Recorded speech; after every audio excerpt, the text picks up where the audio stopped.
धूप के उस पार तुम। पहाड़ी सर की सुबहें हमेशा धुंध से ढकी रहती थी, लेकिन आज की धुंध कुछ ज़्यादा ही नरम लग रही थी, मानो बादल भी किसी मीठे रहस्य को छिपाए हो।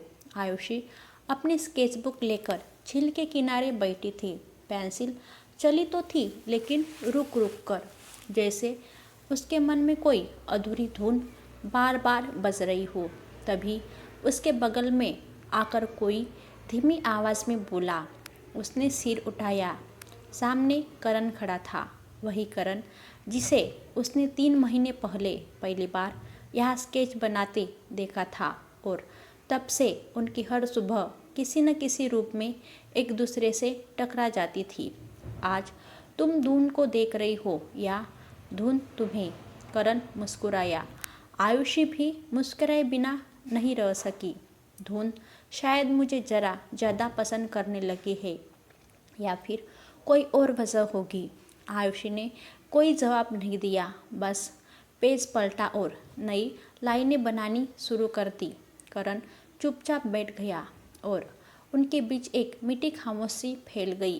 करण ने उसकी स्केचबुक में झांकते हुए कहा, जब तुम रेखाएं बनाती हो ना, लगता है दुनिया थोड़ी और खूबसूरत हो जाती है।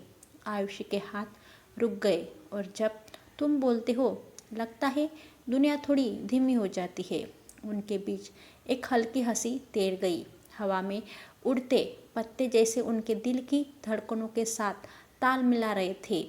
उस सुबह झील के ऊपर उठती धुन में वे दोनों ऐसे खोए कि समय भी रुक गया हो।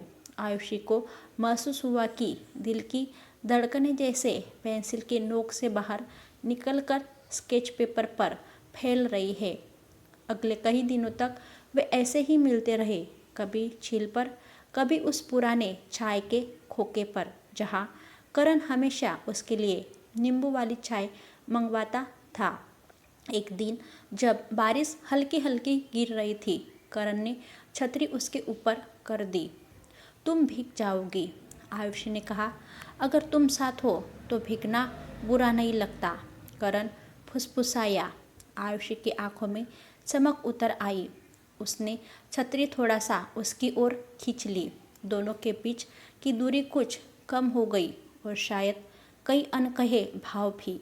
एक शाम आयुषी की स्केचबुक झील के पास गिर गई। पानी से भीग चुके पन्नों को उठाते हुए वह परेशान हो गई। करण ने उसकी ओर देखते हुए धीरे से कहा, रेखाएं मिट भी जाए तो क्या, तुम्हारे हाथ में हुनर है, फिर से बना लोगी। आयुषी की आंखें नम हो गई। कुछ चीज़ें दोबारा नहीं बनती करण। करण ने पन्ने उसकी हथेली में रख दिए। तो मैं तुम्हें संभालने के लिए हूँ न, जो टूटेगा साथ में जोड़ लेंगे। आयुषी ने पहली बार उसे पूरी तरह बिना किसी पर्दे के देखा।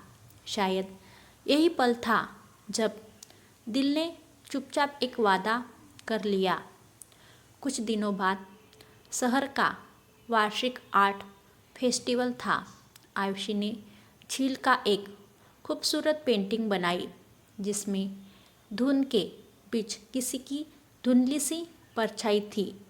करण की पेंटिंग के नीचे उसने एक लाइन लिखी, कुछ लोग धुन की तरह आते हैं और दिल साफ कर जाते हैं। करण ने पेंटिंग देखी और उसकी तरफ कुछ कदम बढ़ाए। यह मैं हूँ, आयुषी मुस्कुराई।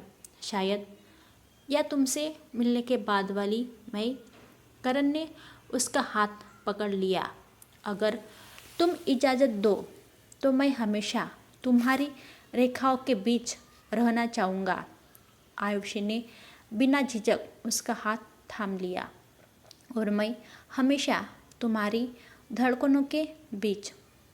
झील के ऊपर सूरज धीरे से उभरा और धुंध हटने लगी, लेकिन उनके दिलों में जो धूप फैली वह हमेशा की थी। दो लोगों की कहानी जो सुबह की धुंध में शुरू हुई और साफ गर्म धूप में अपना नाम पा गई। कभी कभी इस कोई बड़ा इकरार नहीं मांगता, बस दो दिलों की धीमी सी हाँ काफ़ी होती है। ऐसी नई स्टोरी के लिए हमारे चैनल को लाइक शेयर सब्सक्राइब करके घंटे के बटन दबाना ना भूलें ताकि आने वाली हर वीडियो की अपडेट आपको समय पर मिलती रहे। Thank you for watching this video.